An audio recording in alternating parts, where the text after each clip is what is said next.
Break سے پہلے میں نے سوال رکھا تھا جناب ندیم قریشی صاحب کے سامنے۔ قریشی صاحب، کیا آپ کہہ رہے ہیں کیا آپ کا موقف ہے اس ساری صورتحال پہ؟ اور بانی پیٹے تو یہ متعدد بار فرما چکے تھے کہ جی اس طرح کے لوگ ہیں، ان کے ساتھ کمپرومائز نہیں ہو سکتا، آپ ان کے ساتھ چل نہیں سکتے، تو کس بیس پہ یہ آپ جو معاملات ہیں وہ طے پائے ہیں سینٹ الیکشن کے لیے؟ بتائیے گا اس میں۔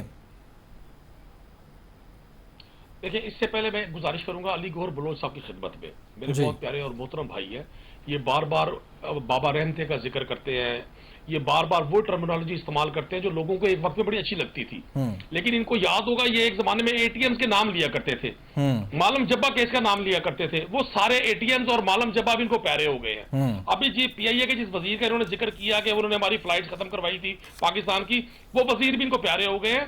بابا رحمتے کے حوالے سے یہ جو زومانی باتیں کرتے ہیں، سپریم کورٹ آف پاکستان کی آفیشیل سٹیٹمنٹ آ گئی تھی کہ جو ڈیم فنڈ تھا وہ سپریم کورٹ آف پاکستان کے پاس موجود ہے۔ ایسے ہی ہے۔ تو اس طرح کی لچھے دار باتیں کر کے لوگوں کو نہ بہلایا کریں، آپ کو اپنا کہا ہوا واپس لینا پڑتا ہے، نوجوان پھر آپ پر ہنستا ہے۔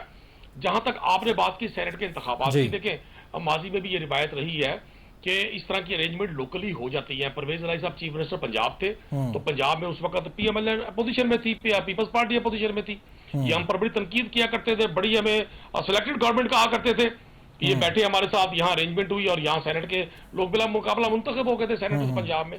تو اگر کے پی میں لوکل ارینجمنٹ اس طرح کی ہو گئی ہے تو میں نہیں سمجھتا کہ یہ کوئی غیر آئینی ہے یا غیر اخلاقی بات ہے، اگر سب لوگ اس بات پر متفق ہو جائیں کہ جس کا جو شیئر بنتا ہے، بالکل ٹھیک قانونی طور پہ آج پاکستان میں جس طرح سے آئین کے ساتھ کھلواڑ کیا جا رہا ہے، پتہ ہی نہیں چل رہا کہ اس کا کتنا شیئر ہے۔ مطلب پاکستان میں متناسب نمائندگی کا طرز انتخاب کا ایک طریقہ کار ہے، لیکن یہاں ساری جو اسپیشل سیٹس تھی وہ ان لوگوں کو بانٹ دی گئی ہیں جنہوں نے انتخابات میں اتری نشستیں نہیں جیتی۔ بالکل ٹھیک ہے۔ جو میرے پاس معلومات ہے وہ یہی ہیں کہ لوکلی وہاں ارینجمنٹ ہوئی ہے، اور یہ بہتر ہے۔ اگر ظاہر ہے ہم بالکل ٹھیک ہے سر، ٹائم شارٹ ہے، آپ کا پوائنٹ آ گیا۔ احمد زادہ چٹان صاحب آپ کی جانب آؤں گا۔ جس طرح قریشی صاحب یہ فرمان ہے کہ لوکل ارینجمنٹ وہاں پہ ہوئی ہے، اور ماضی کی طرح جو ہم سنتے رہے ہیں ہمیشہ سے سینٹ کے انتخابات میں ہارس ٹریڈنگ کا جو لفظ بار بار ہم نے سنا، پھر آپ بھی ماضی میں گواہ ہیں کہ آپ کو بھی آفر ہوتی رہی جب آپ وہاں پہ تھے ممبر صوبائی اسمبلی، تو 2012 کی میں بات کر رہا ہوں، آپ کو بھی یاد ہوگا۔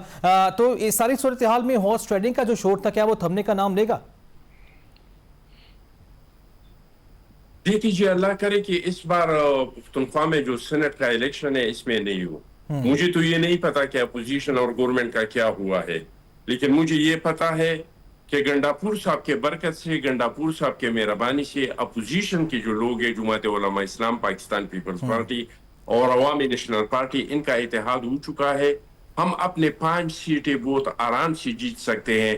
جہاں تک پی ٹی آئی کا تعلق ہے تو پی ٹی آئی میں 35 لوگ جو ہیں وہ آزاد بھی ہیں۔ کچھ لوگ ایسے ہیں کہ اس میں کئی دڑے ہیں، اس میں ہر ایک اپنا سر جو آزاد ہے وہ ہے تو پی ٹی آئی کی نا،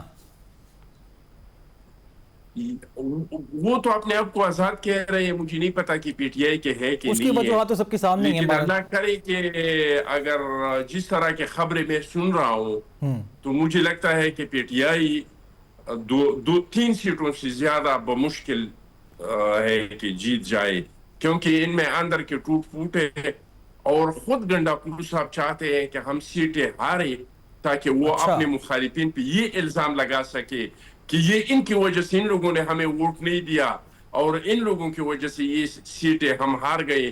تو جس طرح ہمارے اپوزیشن کے اتحاد میں گنڈاپور صاحب نے اپنا بھرپور کردار ادا کیا، مولانا فضل الرحمان صاحب کو چیلنج دے کے، اس کو ناراض کر کے، اور ہمارا اتحاد آسانی سے ہو گیا۔ اس طرح مجھے یقین ہے۔ بالکل ٹھیک ہے سر، آپ کا پوائنٹ آ گیا۔ مجھے علی گوہر بلوچ صاحب کی جانب بڑھنا ہے۔ بلوچ صاحب، آپ کا پوائنٹ اس پہ مجھے جاننا ہے کہ سینٹ انتخابات میں جو ہم ہمیشہ سے دیکھتے آئے ہیں ہارس ٹریڈنگ کا شور، اس ساری صورتحال میں جس طرح ابھی چٹان صاحب نے بھی بات کی 35 اراکین کی جو کہ آزاد ہیں، ان کا رول، اور دوسرا مجھے آپ سے یہ بھی جاننا ہے کہ آج ہم نے دیکھا کہ جو مخصوص نشست تھی اس پہ ٹاس ہونا تھا آپ میں اور جے یو آئی فے میں، لیکن مسلم لیگ نون نے وہ سیٹ خود دستبرداری کا اعلان کیا اور جے یو آئی فے کو دے دی۔ اس کے پیچھے کیا وجہ سمجھتے ہیں آپ؟ جی دیکھیں، بالکل ظاہر ہے کہ سیاست میں رواداری ہوتی ہے، اور میں سمجھتا ہوں کہ لیڈرشپ کا بہت اچھا فیصلہ ہے، بڑا خوش آئند ہے۔ انہوں نے یہ فیصلہ کیا کہ جے یو آئی کے ساتھ ٹاس کے بجائے بہتر ہے کہ سیٹ ان کو دے دی جائے۔ اچھا، اس میں ایسا تو نہیں کہ آپ کو دوبارہ مولانا کی ضرورت پڑ رہی ہو؟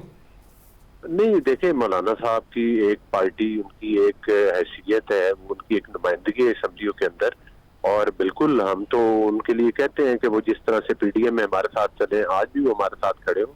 جہاں پر آپ سینٹ کے الیکشن کی بات کر رہے ہیں تو یہ آپ کو یاد ہے کہ ایک وہ وقت تھا جب الیکشن ہو رہے تھے سینٹ کے، تو اس وقت کس طرح سے اقلیت کو اکثریت میں بدلا گیا تھا اور اکثریت کو اقلیت میں، تو ہمیشہ سے ایسا ہوتا رہا، تاریخ ہماری بھری پڑی ہے اس سے۔ وہاں پر جو کیمرے لگے تھے، پھر ایک بلوچستان میں آپ کو یاد ہوگا کہ پی ٹی آئی نے ٹکٹ دیا جس پر انہی کے کارکنوں نے چھوڑ ڈالا کہ بھائی آپ نے تو یہ ٹکٹ دے دیا پیسے والوں کو، وہ ٹکٹ تو انہوں نے واپس کر دیا لیکن جتوایا پھر ووٹ دے کر اسی بندے کو جس کے ساتھ وہ اس وقت سودا ہوا تھا۔